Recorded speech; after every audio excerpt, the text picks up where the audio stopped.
Assalamualaikum warahmatullahi wabarakatuh. Waalaikumsalam warahmatullahi wabarakatuh.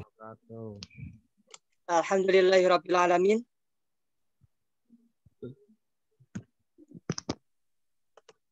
Wa bihi nasta'in ala umuri dunya waddin. Salatu wassalamu ala asyrafil anbiya'i wal mursalin wa ala alihi wa sahbihi ajma'in. Amma ba'du. Pertama-tama, yang paling utama, boleh kita panjatkan puji dan syukur kepada Allah Subhanahu wa taala karena Allah Subhanahu wa taala telah memberikan kita segala macam nikmatnya dan tentu seyogianya sebagai manusia yang berakal untuk mensyukuri atas nikmat yang Allah telah berikan kepada kita semua.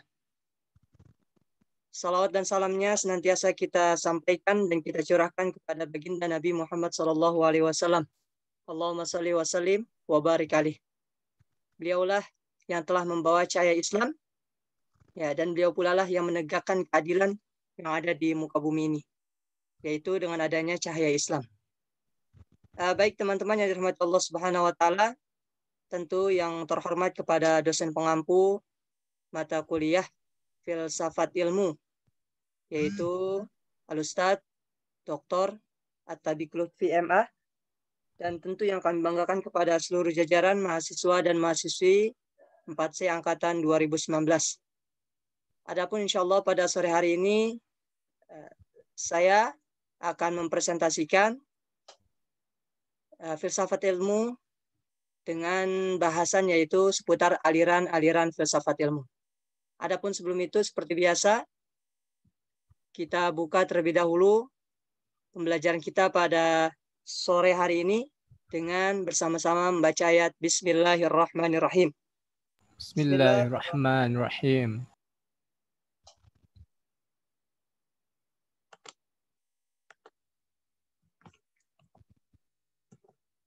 Kelihatan ya teman-teman?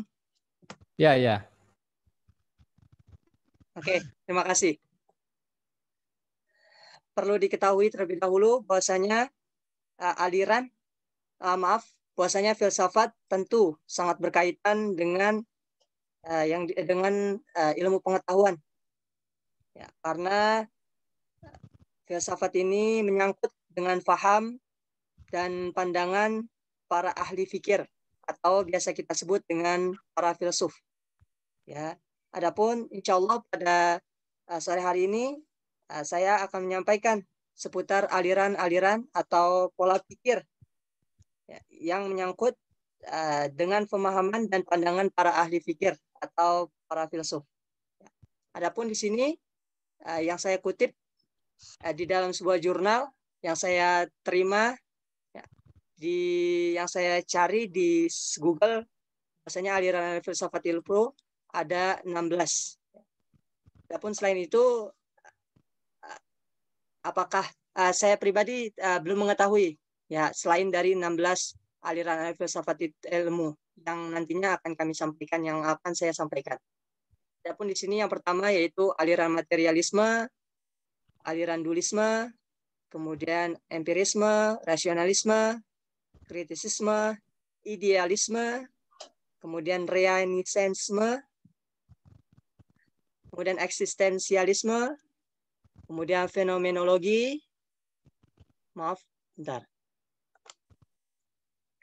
intuisionalisme, kemudian tomisme, pragmatisme, kemudian adapun aliran filsafat analitik, aliran strukturalisme, kemudian aliran poststrukturalisme, dan dekonstruksionisme.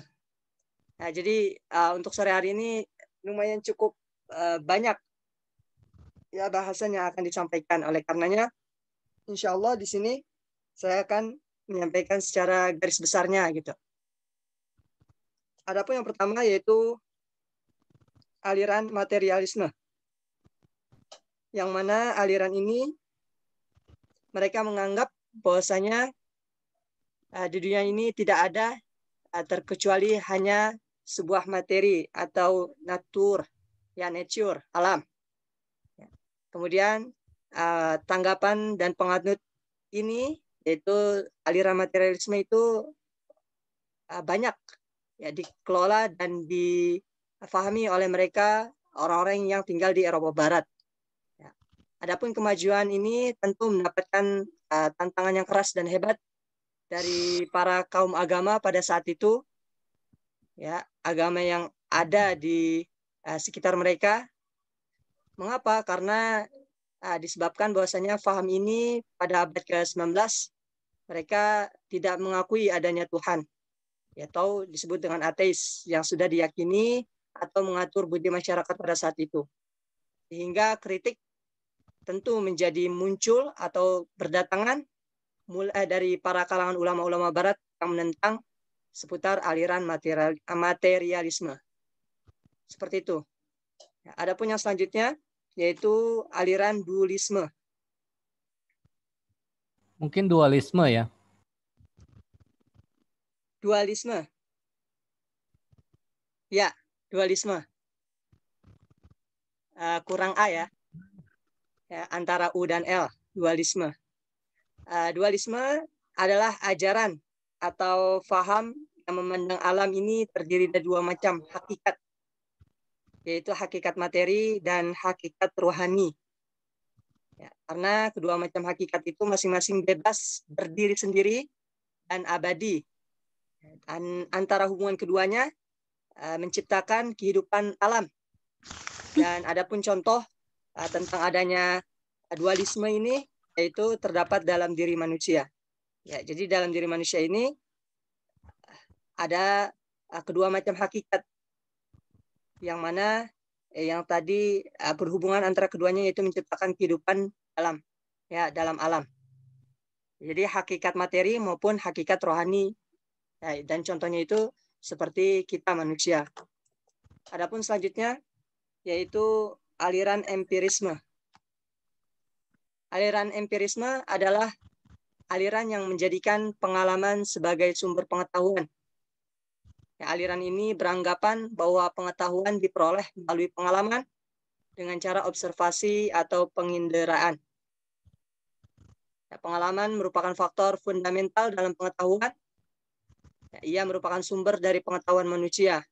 Pada dasarnya, aliran ini sangat bertentangan dengan aliran rasionalisme.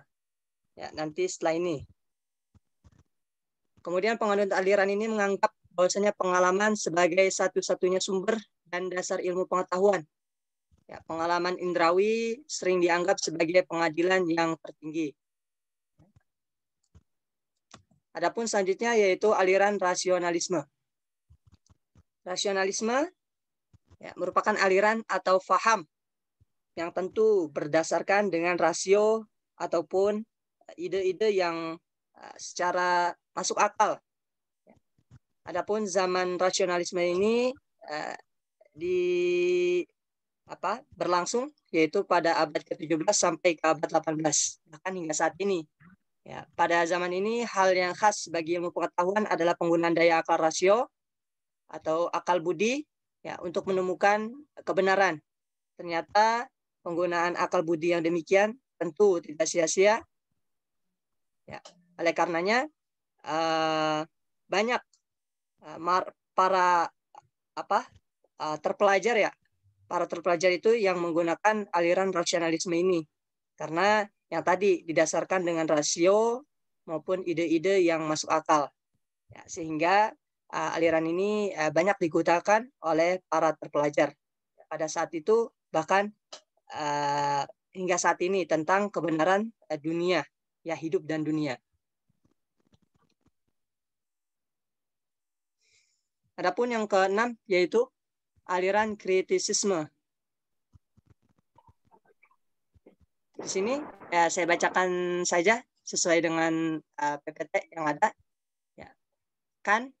Merupakan beliau berusaha menawarkan perspektif yang baru dan berusaha mengadakan penyelesaian terhadap pertikaian dengan filsafatnya yang dinamakan kritisisme.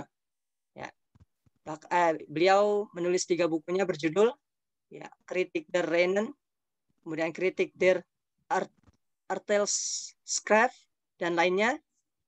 Dan pengenalan indrawi selalu sudah ada 2 bentuk a priori, yaitu ruang maupun waktu.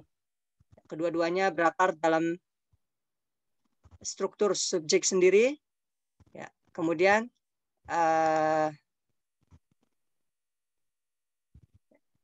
kita hanya mengenal gejala-gejala yang merupakan sintesis antara yang di luar a posteriori dan ruang waktu a priori. Kemudian yang keenam yaitu idealisme, yang merupakan aliran yang mengajarkan bahwa hakikat dunia fisik hanya dapat dipahami kaitannya dengan jiwa dan ruh. Ya. Dan ini juga didefinisikan merupakan sebuah faham yang menganggap bahwa realitas ini terdiri atas ruh ya, atau jiwa. Dan aliran ini merupakan aliran yang sangat penting dalam perkembangan sejarah pemikiran manusia. Dan puncaknya itu yaitu pada saat Jerman ya, saat itu memiliki pengaruh di Eropa. Adapun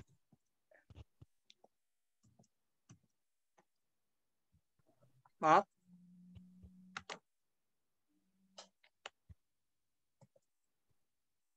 Oke.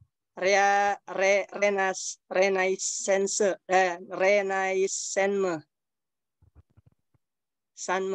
ya. Dan istilah ini merupakan bahasa Prancis yang bermakna yaitu kebangkitan kembali.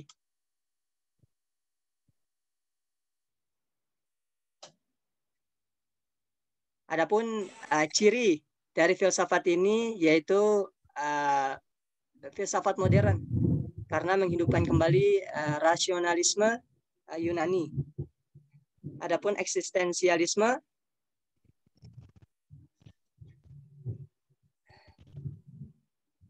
adalah aliran filsafat yang menekankan kepada eksistensia. Ya. Dan penganut ini tidak mempersoalkan esensi dari segala yang ada. Karena mereka menganggap bahwasanya sesuatu yang sudah ada, ya ada, gitu. Nggak perlu dipersoalkan kembali. Ya. Kemudian, selanjutnya yaitu aliran fenomenologi. Aliran ini adalah aliran yang menganggap bahwasanya sumber pengetahuan dan bahwasanya gejala adalah sumber pengetahuan dan kebenaran. Dan aliran ini bergerak dalam bidang sesuatu yang pasti. Ya.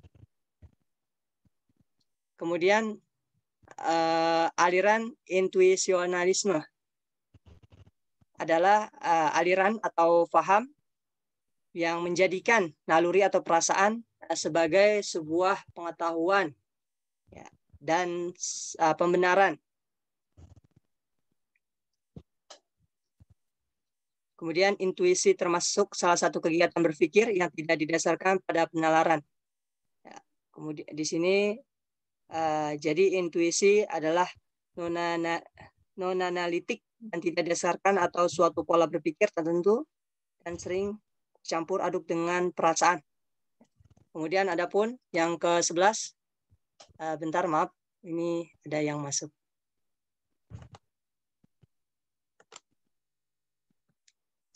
Aliran Thomisme ya adalah aliran ini sandaran ya, nama apa aliran ini karena nama yang disandarkan kepada Thomas Aquinas ya, maka Thomisme. Beliau adalah seorang tokoh yang masyhur ya. Kemudian kurang lebih lahir pada tahun 12 hidup 1225 sampai 1274 ya. Kemudian di sini bahwasanya beliau berpendapat bahwasanya menyesuaikan Aristoteles dengan ajaran Katolik, bahwa Thomas hanya menyesuaikan Aristoteles dengan ajaran Katolik. Kemudian ada yang mengatakan bahwasanya beliau menjiplak, ya, namun sejatinya tidaklah betul karena beliau menyusun sistematis penulisan yang berbeda. Kemudian di sini aliran pragmatisme. Di sini pragmatisme sepertinya udah nggak asing ya, karena sebelumnya sudah sempat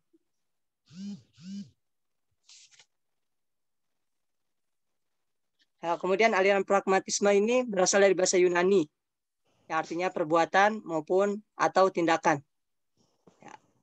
Oleh karenanya, pragmatisme adalah ajaran yang menekankan bahwa pemikiran itu menuruti tindakan. Ya, sehingga kriteria atau sudut pandang kebenarannya adalah suatu faedah atau sesuatu yang bermanfaat. Ya. Kemudian suatu teori atau hipotesis dianggap oleh pragmatisme benar apabila membawa suatu hasil. Kemudian aliran pragmatisme ya beranggapan bahwasanya segala kebenaran adalah apa yang membuktikan dirinya sebagai yang benar dengan memperhatikan kegunaannya secara praktis. Adapun nomor 13, aliran filsafat analitik. Ya, aliran yang menyibukkan diri dengan analisis bahasa dan analisis atas konsep-konsep. Ya, adapun filsafat atau faham ini berprinsip bahwasanya jangan katakan jika hal itu tidak dapat dikatakan. Ya. Kemudian di sini soal-soal falsafi seyogianya dipecahkan melalui analisis bahasa untuk mendapatkan makna di balik bahasa yang digunakan. Kemudian hanya dalam ilmu pengetahuan alam pernyataan memiliki makna karena pernyataan itu bersifat faktual. Kemudian strukturalisme ya merupakan sebuah faham yang dikembangkan oleh banyak modal linguistik. Ya. Di sini strukturalisme bertujuan untuk mendeskripsikan keseluruhan pengorganisasian sistem Anda sebagai bahasa, maaf. Ya, dan ini aliran strukturalisme adalah teori yang menyatakan bahwa seluruh organisasi manusia ditentukan secara luas oleh struktur sosial atau psikologi yang mempunyai logika independen yang menarik berkaitan dengan maksud, keinginan maupun tujuan manusia.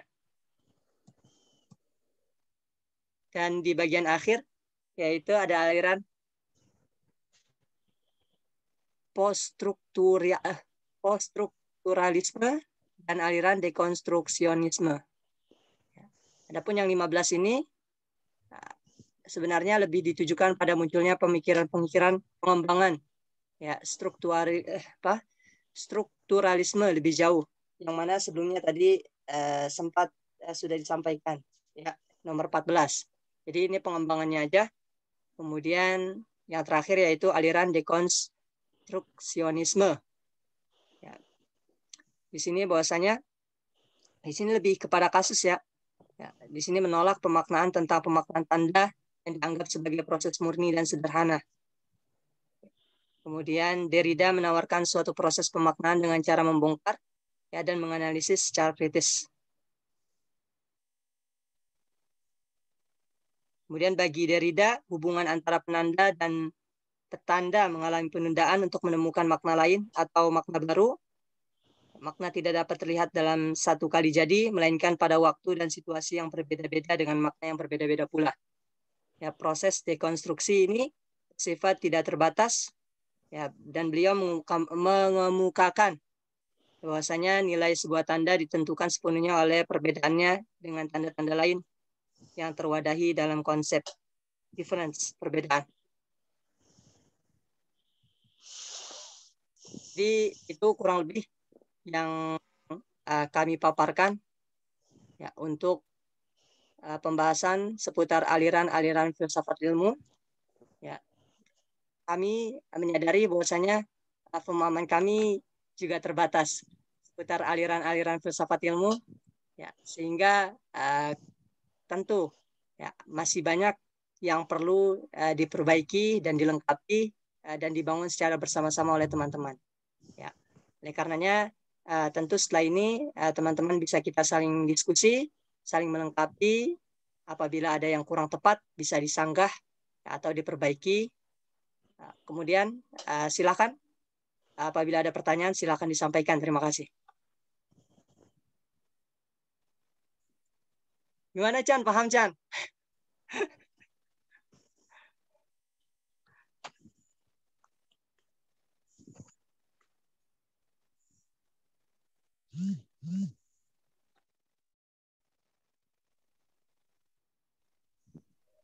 Liar, weh, liar. Jujur saja banyak nggak paham. Saya pribadi sih pemakalah masih banyak bingungnya untuk aliran-aliran.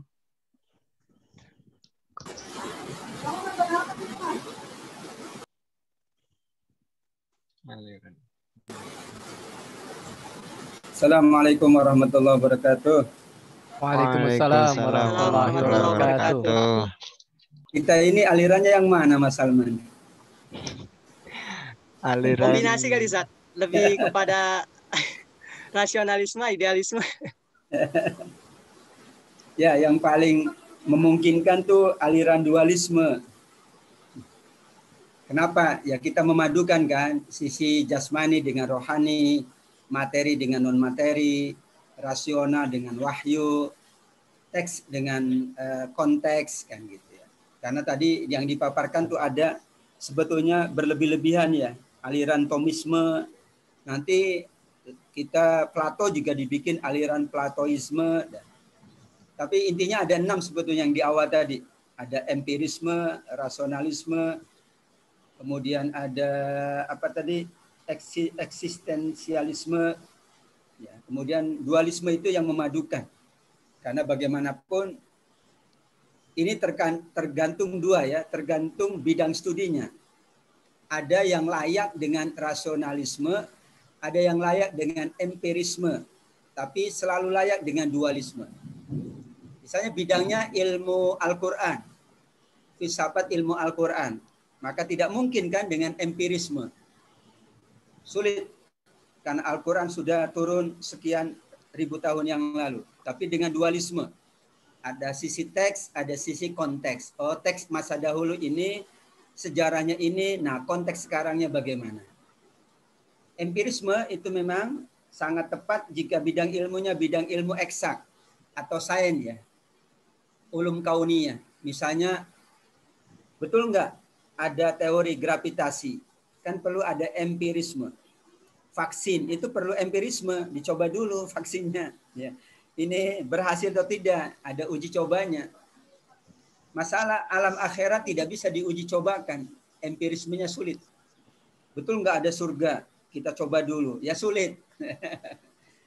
Karenanya ini aliran itu disesuaikan dengan bidang ilmunya. Makanya kan filsafat ilmu, ansih. Harusnya ada filsafat ilmu agama, filsafat ilmu sains, filsafat ilmu fisika. Karena masing-masing bidang ilmu, cabang ilmu itu pasti ada filsafat yang sesuai. Kan kita sudah bahas filsafat itu kan nilai ya. Nilai, value, ya tataran hakikat, apa hikmahnya, kan begitu. Jadi tidak mungkin kita paksakan seluruh aliran itu layak untuk semua bidang ilmu. Karena ini kan filsafat. Misalnya mungkin teman-teman ilmu apa ya, pengobatan gitu ya. Itu kan ada empirisme, itu tepat. Rasionalisme juga tepat.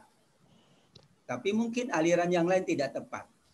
Yang sering terjadi dilema adalah persoalan wahyu. Wahyu bisa nggak kita filsafati? Misalnya Al-Quran dari sisi wahyunya ya, bukan dari sisi isinya, ilmunya, tapi wahyunya. Mungkin nggak ada filsafat Al-Quran, sulit juga dari sisi wahyu. Karena wahyu dengan rasionalisme juga sulit. Ada bidang-bidang yang tidak bisa dirasionalisasikan. Masalah gaib tidak bisa dirasionaliskan. Kemudian masalah-masalah yang sifatnya kiamat akan datang tidak mungkin kita rasionaliskan dan berbagai hal.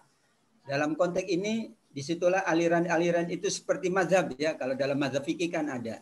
Mazhab itu kan aliran, cara pandang atau jalan yang ditempuh oleh seorang pemuka, seorang ilmuwan, seorang pakar.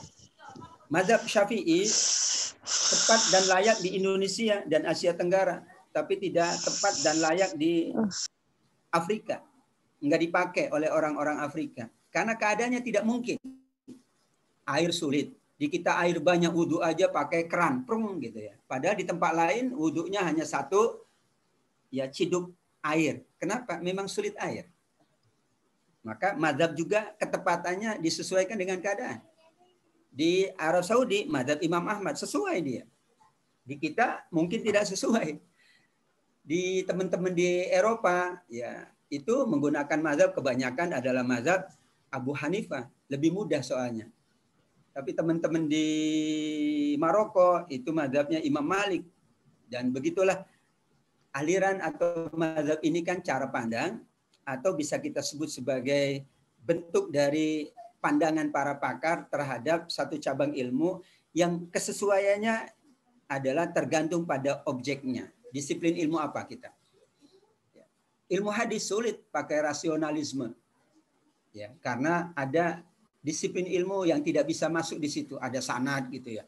Pokoknya ya sudah kata Nabi begini ya kita harus yakin. Enggak logis. Orang maaf buka puasa kok pakai korma, enggak logis gitu ya, misalnya ya. Tapi memang aliran rasionalisme mungkin tidak tepat untuk membahas satu hadis, membahas satu teks ayat, tapi mungkin aliran yang lain. Tapi yang paling tepat memang dualisme karena memadukan antara dua, antara sisi materi non materi, rasio dengan wahyu, ya, teks dengan konteks, kemudian ada sisi sejarah dengan sisi realitas, kan tadi ada idealisme, ada realisme. Jadi kadang-kadang kita menggunakan sisi ideal, kadang-kadang menggunakan sisi realitas yang terjadi. Ini aliran-aliran ini memang digagas dalam rangka memberikan kunci-kunci bagaimana kita menerapkan filsafat. Bagaimana kita menerapkan filsafat pada bidang ilmu kita. Makanya kan filsafat ilmu. Sehingga tidak mungkin kita memaksakan satu aliran filsafat untuk semua jenis ilmu. Enggak mungkin. Saya alirannya satu aja. Enggak mungkin itu. Kenapa? Karena bidang ilmu juga punya acuan. Punya pondasi, punya landasan. Ya sebagai contoh tadi. Kenapa orang berwudu, orang yang kentut batal dan harus mengulang wudunya. Kalau pakai aliran rasionalisme harusnya ya tinggal diusap aja belakangnya selesai. Masul khufain itu yang diusap adalah di atas kasutnya. Padahal kan harusnya bawah yang paling kotor, tapi tidak begitu.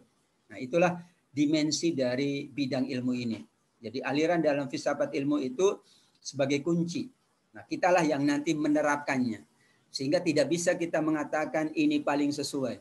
Tapi disesuaikan dengan bidang ilmunya, keadaannya, objeknya, barulah nanti kita menggunakan filsafat apa, aliran apa yang sesuai.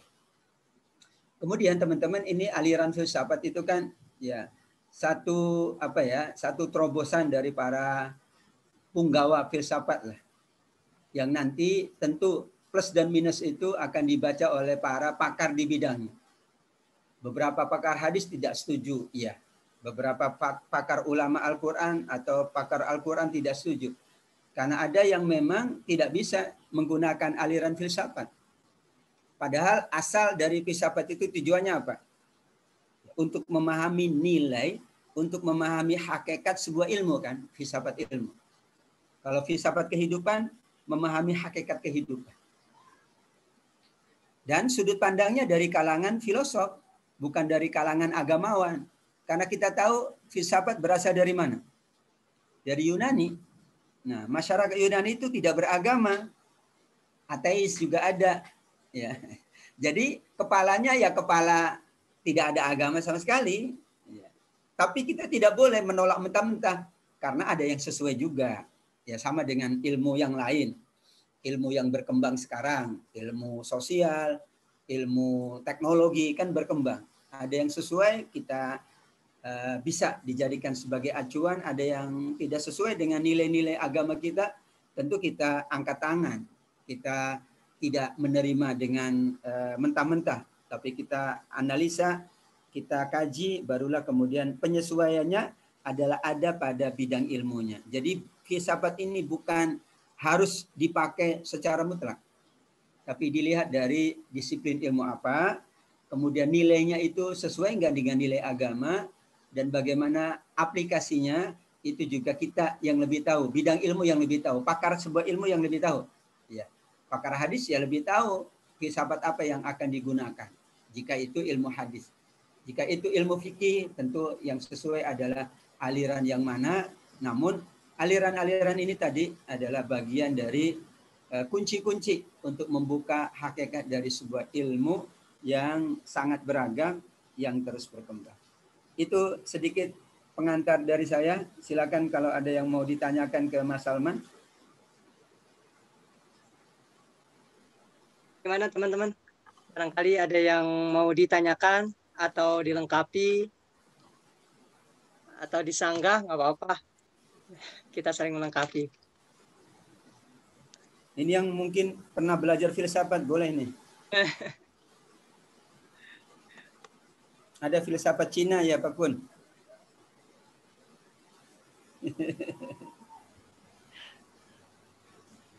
Orang Jawa juga kaya dengan filsafat. Filsafat Jawa gitu ya. Primbon-primbon, nah itulah.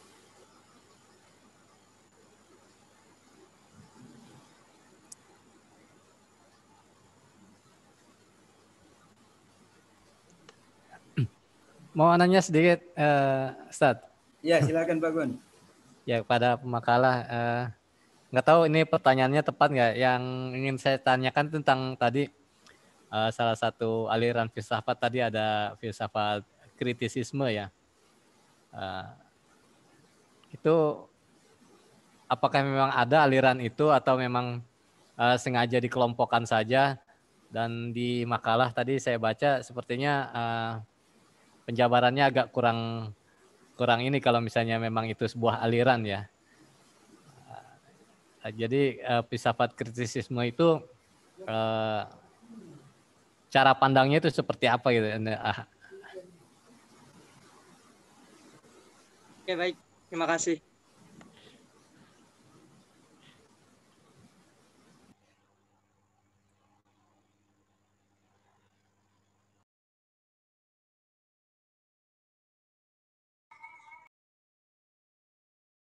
Mungkin teman-teman yang lain mau menjawab. Siti Rahayu nih, kayaknya ada yang mau disampaikan Siti Rahayu. Atau mau mengungkapkan aliran apa yang dianut. Kedengeran nggak, Salman? Kedengeran, bener kan? Iya, iya. Ini saya mau bertanya, boleh?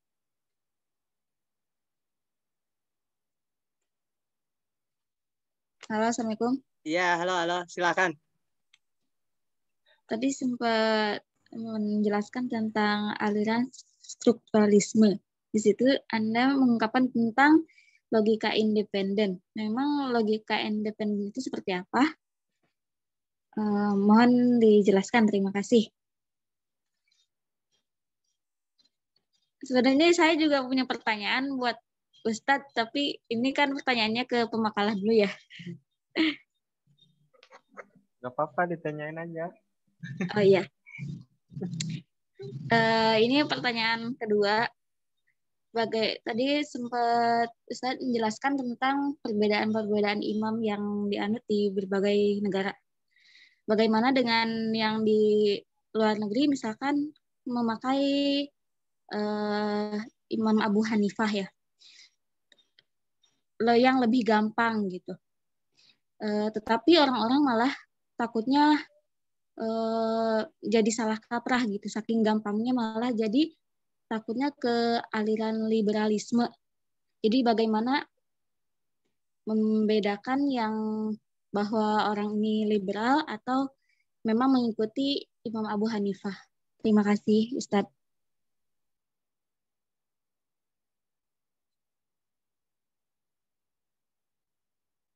Mari teman-teman.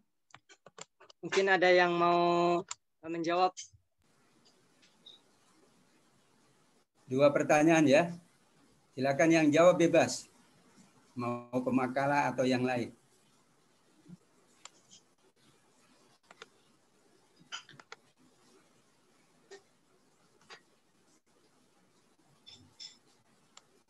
Mas Chandra, silakan.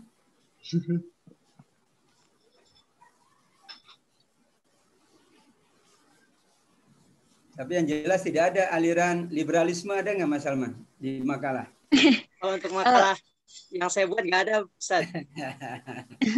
Namun besar kemungkinan di luar itu ada sih yang tadi antum sampaikan. Ya, kan ada yang belum ditulis juga di makalah.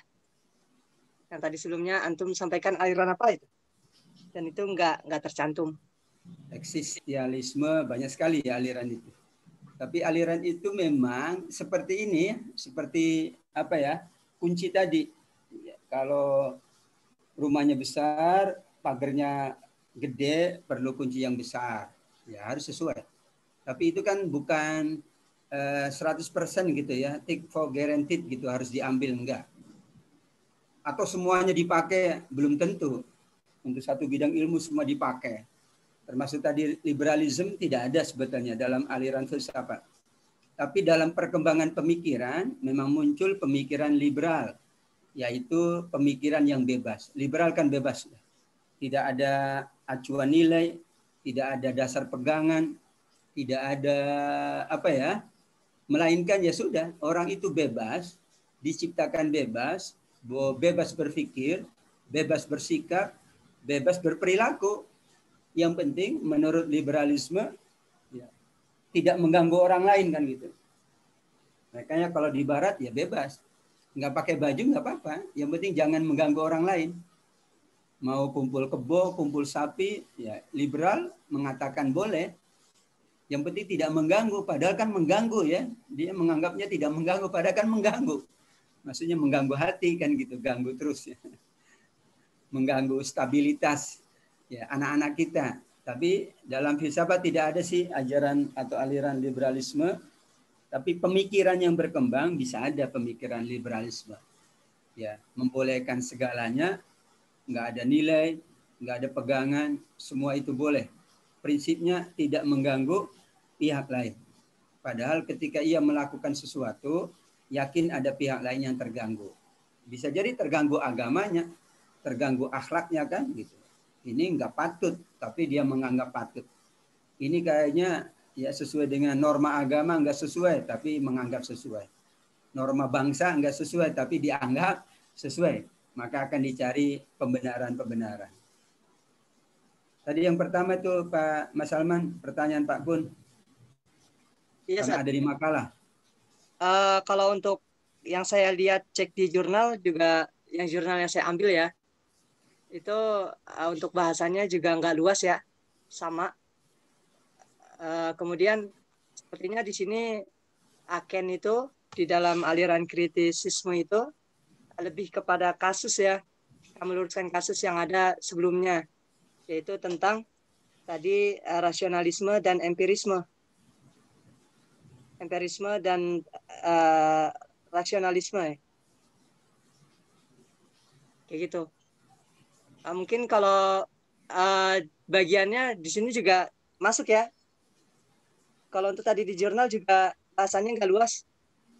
Untuk kritisisme itu kalau untuk di kasusnya itu lebih kepada meluruskan pemahaman seputar rasionalisme dan empirisme yang sudah bertolak belakang dari rasio yang sebenarnya. Ya, sedangkan empirismenya itu sudah mendasarkan seolah pada sudah sempurna. Ya kurang lebih seperti itu, mungkin lebih kepada pembenaran atas kasus yang sebelumnya aliran empirisme dan rasionalismenya gitu. Yang Ken luruskan seputar kritisme. Jadi kritis terhadap kedua aliran sebelumnya, yaitu rasionalisme dan empirisme.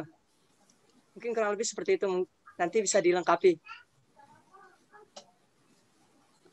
Ya, jadi aliran kritisisme itu pengembangan dari aliran rasionalisme dan empirisme. Mereka tidak sepenuhnya percaya dengan aliran rasionalisme dan empirisme. Karena rasio itu ya kadang ada yang tidak rasional gitu ya. Sehingga ya mereka kritik, tidak selalu sesuai dengan rasio.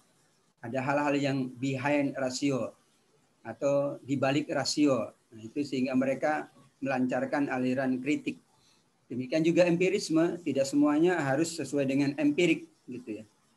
Karena empirisme sesuai untuk keadaan tertentu, tidak sesuai untuk keadaan yang lain. Tapi pada prinsipnya ya aliran yang prinsip adalah rasionalisme dan empirisme, baru kemudian muncul kritisisme sama dengan Thomisme tadi, itu adalah pengembangan ya, yang secara prinsip tidak banyak dipakai. Ya, karena kalau kritisisme digunakan, maka semua aliran tidak layak bagi kritisisme. Yang dualisme jadi dikritik juga oleh kritisisme. Memang aliran tidak pernah ada untuk tidak dikritisi gitu ya. Mau tadi apa namanya eksistensialisme juga pasti dikritisi. Tapi bagus kalau memang semangatnya ya memberikan solusi, ya nggak ada masalah karena layak. Semua aliran kan dikritisi. Ya, itulah pengembangan betul tadi Mas Salman. Pengembangan dari rasionalisme dan empirisme. Ya, tidak puas dengan empirisme, tidak puas dengan rasionalisme, dibuatlah aliran kritisisme. Makanya secara fundamental sebetulnya 6 juga cukup aliran itu. Yang lain kan menambahkan, ya mengembangkan. Atau dikaitkan dengan tokohnya gitu ya. Dan itu kalau dikaitkan dengan semua tokoh filsafat, maka jumlahnya bisa ada 20 atau 30 aliran. Yaitu dikatakan sebetulnya berlebih-lebihan. Ya seperti mazhab, kalau dilacak ya mazhab itu ratusan jumlahnya, mazhab fikih itu. Tapi yang lain kan agak nyeleneh, ya udah nggak dipakai. Misalnya mazhab Zohiriyah kan nyeleneh, ya nggak dipakai. Kalau mazhab Zohiriyah, orang mau nikah boleh dia melihat dari ujung kepala sampai ujung kaki, nggak pakai busana. Ya itu kan Zohiriyah. Apa kata teks dia pokoknya ya tidak pernah ada konteks. Ini dibolehkan, ya udah dibolehkan. Dia nggak melihat sisi yang lain. Itu juga kenapa kemudian Zohiriyah itu tidak digunakan. Atau misalnya ada mazhab Ja'fariyah ya di kalangan Syiah. Dia hadisnya hanya hadis Ahlul Bait. Ya tentu tidak bisa diterima. Hadis itu ya semua sahabat berhak. Dia hanya khusus sahabat atau sahabiyah yang berasal dari keturunan Nabi, kan nggak mungkin. Kita menerima semua sahabat, apakah keturunan Nabi atau bukan. Karena sahabat itu pasti sudah mendapatkan pengajaran dari Nabi. Nah ini persoalan yang muncul juga. Itulah aliran ini bisa dipersingkat, tapi bisa diperlebar, diperluas. Tapi pasti secara prinsip tidak lebih dari 10 sesungguhnya. Ya, tapi karena dikembangkan, maka ada lagi opini baru tentang aliran-aliran filsafat ilmu. Ada yang lain? Silakan. Kata Chandra mungkin ditambahkan, diluruskan. Ini kursinya Mas Chandra, ini kursinya manajer ini. Numpang. Alhamdulillah, nggak apa-apa. Kita semuanya numpang. Siapa tahu gitu. Ini hidup ini kan kita numpang. Betul. Ya, hidup kan numpang ya. Semuanya numpang. Yang pemilik sejatinya ya Allah, kita numpang aja. Numpang hidup kan gitu. Numpang tidur, numpang makan.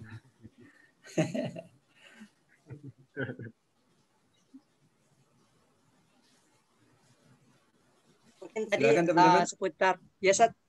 Ya, boleh. Gimana? Tadi saudari Siti Rahayu ya, independen ya, yang aliran strukturalisme. Di sini kayaknya independen lebih kepada pembahasan ya, atau logika bertujuan untuk mendeskripsi, atau psikologi yang mempunyai logika independen.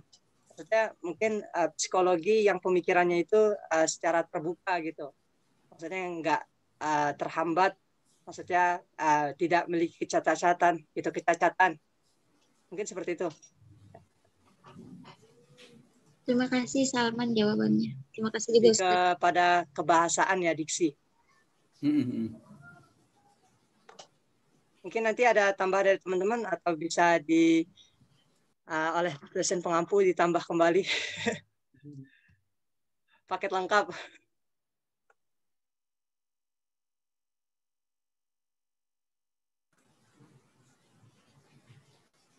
Ada lagi teman-teman? Tadi sudah disampaikan Mas Salman, strukturalisme. Ibarat struktur gitu ya.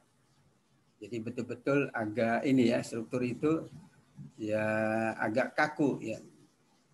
Ibarat struktur itu kan tidak bisa berubah sesuai dengan apa adanya, sesuai dengan strukturnya. Kalau kita bahas kan ada struktur organisasi, ada struktur tubuh kita, ada struktur kehidupan, ya. Dan begitu aliran strukturalisme. Ya, mereka memahami semuanya harus mengalir sesuai dengan ya peraturan yang berlaku lah, kebijakan-kebijakan yang berlaku, struktur yang ada. Ya. Agak sedikit klasik atau bahasa kitanya ortodoks ya aliran ini. Maka bertentangan dengan aliran rasionalisme atau bertentangan dengan kritisisme ya, karena struktur ini seperti sekarang misalnya ya status quo begitulah. Ya, sudahlah apa adanya, begitulah yang terjadi. Tidak ada penolakan, pengembangan, kritik dan sebagainya. Tapi ya itu bagian dari pandangan. Misalnya sebuah ilmu ya sudah begitu saja ilmu itu. Ya, tidak mengalami pengembangan. Ya, karena dipahami ya sudah struktur ilmu begitu, ilmu fikih ya begitu. Padahal kan ada sisi yang memungkinkan terjadinya pengembangan, ijtihad dan sebagainya. Tapi bagi mereka ya tidak ada. Itu sedikit tambahannya.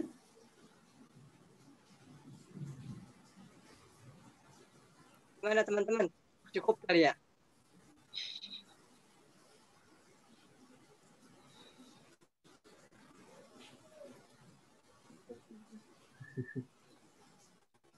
Insya Allah teman-teman, ada lagi? Di tempat saya sudah hujan ini dari tadi. Berkasat. Amin, insya Allah. Intinya cukup, Ustaz. Atau saya pemakalah ditutup dahulu ya? Silakan. Oke. Baik, terima kasih teman-teman atas perhatiannya. Tadi ya, secara garis besar, yang kami sampaikan secara pokok ada 6 ya untuk aliran dan banyak darinya itu lebih dikembangkan. Adapun kurang lebihnya saya selaku pemakalah ya meminta maaf apabila tentu banyak kurangnya apa yang saya sampaikan dan apa yang saya susun di makalah. Kurang lebihnya mohon maaf. Wabillahi taufiq wal hidayah. Assalamualaikum warahmatullahi wabarakatuh. Waalaikumsalam warahmatullahi wabarakatuh. Baik, alhamdulillah. Terima kasih Mas Salman. Sendiri ya pemakalanya? Iya, Ustaz. Alhamdulillah. Ya, beliau belum punya pendamping ya, sendiri aja. Pak Gun gimana Pak Gun? Mbak Siti nih, Siti Dahria ini gimana? Ketua kelasnya ini kasihan. Ya teman-teman, jadi membahas aliran seperti kita membahas mazhab, seperti kita membahas peta pemikiran lah. Jadi dalam filsafat itulah aliran-alirannya, cara pandangnya, peta-peta pemikiran mereka. Ya, kita tentu tidak ansih gitu ya, menolak, tidak pula menerima bulat-bulat. Ya, tapi kita bisa memilah. Karena itu wacana ya, bukan teks Al-Quran, bukan hadis.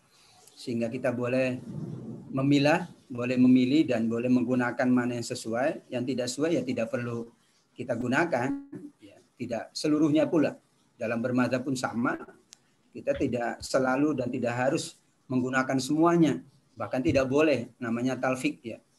Saya sholatnya takbir pakai madzhab A, ruku pakai madzhab B, nggak boleh juga. Jadi kesesuaian itu penting. Dan disitulah nanti aliran filsafat itu dikaitkan dengan ilmunya. Kalau ilmu Quran ada landasannya, ada ilmunya lah, ada panduannya, ada tuntunannya, ada tuabitnya. Ilmu yang lain pun sama, agar masing-masing ilmu itu dihormati, diperhatikan rambu-rambunya, sehingga insya Allah semua ilmu itu baik kalau pada relnya. Ilmu akan menjadi tidak baik kalau keluar dari rel. Apalagi dimanfaatkan oleh mereka yang tidak bertanggung jawab. Bisa akan mengubah ya cara pandang seseorang terhadap agama, terhadap kehidupan, atau terhadap semua yang ada dalam kehidupan ini. Demikian teman-teman, terima kasih atas kehadirannya di perkuliahan kita sore hari ini. Insya Allah pekan depan kita ketemu. Sehat-sehat selalu. Jangan lupa ya pesan ibu. Ya. Ini pesannya tambah kenceng lagi karena DKI lagi naik katanya. Saya baru dari Wisma Atlet tadi ke Pademangan. Ternyata seperti nunggu orang pulang umroh atau haji. Mobil berderet nunggu ya. Wah, ini seperti kita nunggu orang umroh atau haji. Jadi saya jemput anak saya yang baru selesai karantina.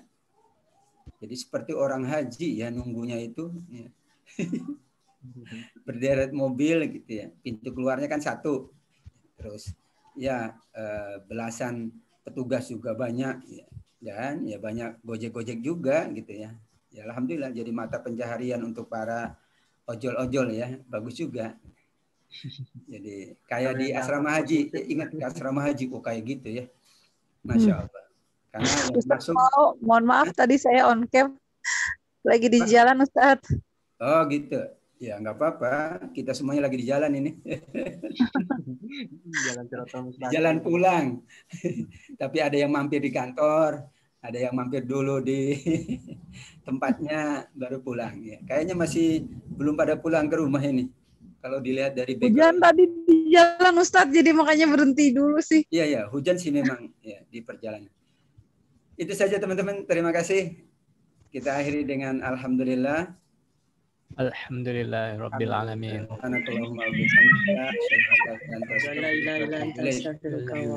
Terima kasih semuanya. Ila liqa. Assalamualaikum warahmatullahi wabarakatuh. Waalaikumsalam warahmatullahi wabarakatuh. Makasih Ustaz. Ya, Ustaz. Selamat menunggu waktu maghrib.